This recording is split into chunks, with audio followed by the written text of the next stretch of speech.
ladies and gentlemen. Thanks for joining me again. I'm back, your movie guru, with another review. This time, I'm going to bring you not one that I normally do, a horror film, but this one pretty excited about because it's become somewhat of a cult classic. One of those iconic type of movie villains, like you've got your, everyone knows Michael Myers and Freddy Krueger and Jason and Candyman. Although I wouldn't say he's been as big as those three, but he's definitely in his own right become an iconic, type of movie monster, serial killer villain.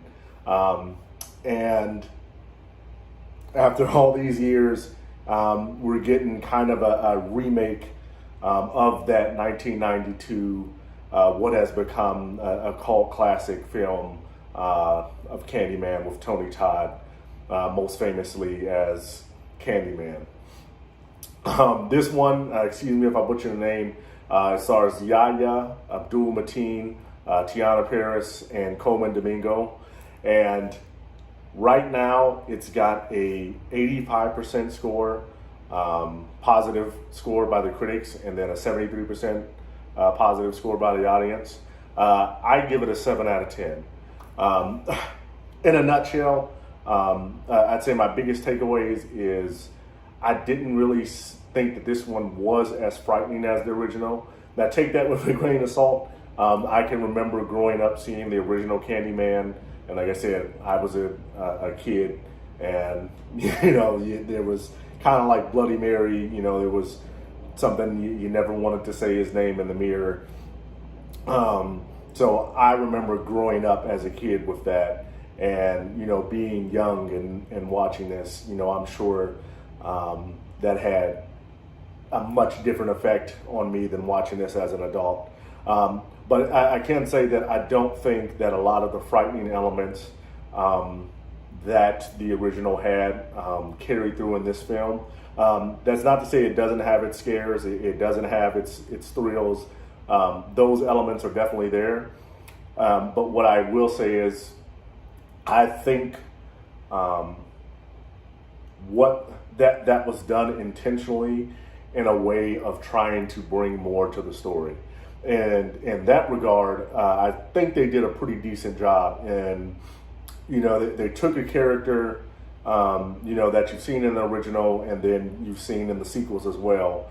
But they really kind of fleshed out the story more in a way that, kind of sets it on new footing. And, from this point, if they wanted to, they could say, okay, I'm going to make sequels now based on what you see here in this film. And, in that regard, I was happy to see that, because a lot of times, once you get to films that have a lot of sequels, and then especially films like this, in monster movie films, you think of how many Halloweens have there been, how many Jason movies has there's been, how many Freddy Krueger movies has there's been. When you're adding up the sequels and the remakes, you can't even remember everything that happens in every film. And then, a lot of times there's not much story. It's just that, hey, the killer is going to kill these new characters in a new location. He's brought back, we thought he was dead in the last one. For whatever reason, he's not. And then it's either new people come to that same location that he's at, or for some reason he's moved to a new location and they're killing people there. So in that regard, I was happy that you could watch this film and say, okay, I'm getting things from this one that weren't necessarily, in the first one or its sequels. It's definitely that same element. I can even remember growing up. I haven't seen the original one, in over a decade now. But the elements from that film, I can definitely still see them in this one. And, as far as the plot and the mythology, as to what went on. So I can see that. But this definitely, I would say, if not necessarily broke new ground, it definitely further excavated, what was already there. And, kind of they mined it out and left a pretty good foundation for it to be built on. So, like not giving away spoilers or anything, but the way it ended, I could definitely see them saying, how a sequel could start from what you saw on that one. And I will say too that it wasn't something that, hey, we're just going to give this an origin, just give it an origin.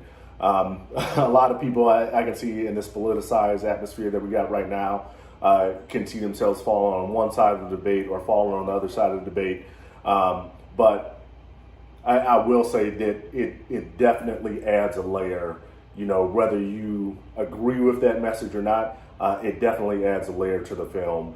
And like I say, it gives it an air of, I don't want to say respectability, that's not the right word in this context, but it gives it an air of,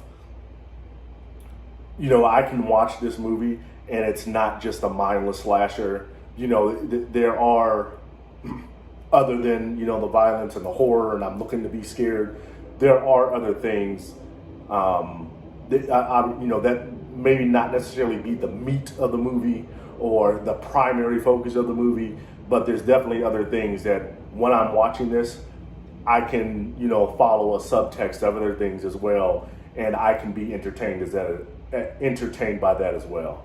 When I'm thinking of like the Halloween movies or the Freddy Krueger movies or the Jason movies, or when you're thinking about like the Scream movies and all of that, for most of them, I can't remember too many times when the thing that you're concerned about is where's the killer and how are they going to stop them, what they're trying to do. If it's a new film, I'm thinking of something like Pumpkinhead, like you're worried about, okay, what's the killer's origin, how did they come about? But other than that, the relationships and on screen, like all of that is just second nature to the killer. How are they going to escape? And then you're wondering like who's going to survive. This film, I definitely say it gives it another layer for something to entertain you and something, that else that'll draw your interest. So I'd give it a 7 out of 10. I would be interested in seeing a sequel of this, and see where they carry this franchise further, if they decide to do that. But I'm definitely left entertained. I think if you like horror movies, if you like to be scared, if you're looking for a date movie, I do think this is one that you could go see and you'll walk out by movies and saying, okay, that was pretty cool.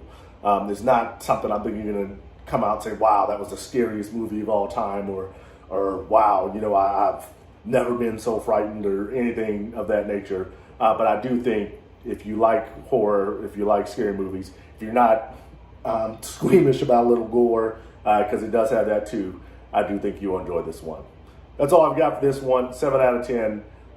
Hit the like button, hit the subscribe button if you like the content. Thanks for supporting, guys, and I will see you on the next one. Thank you.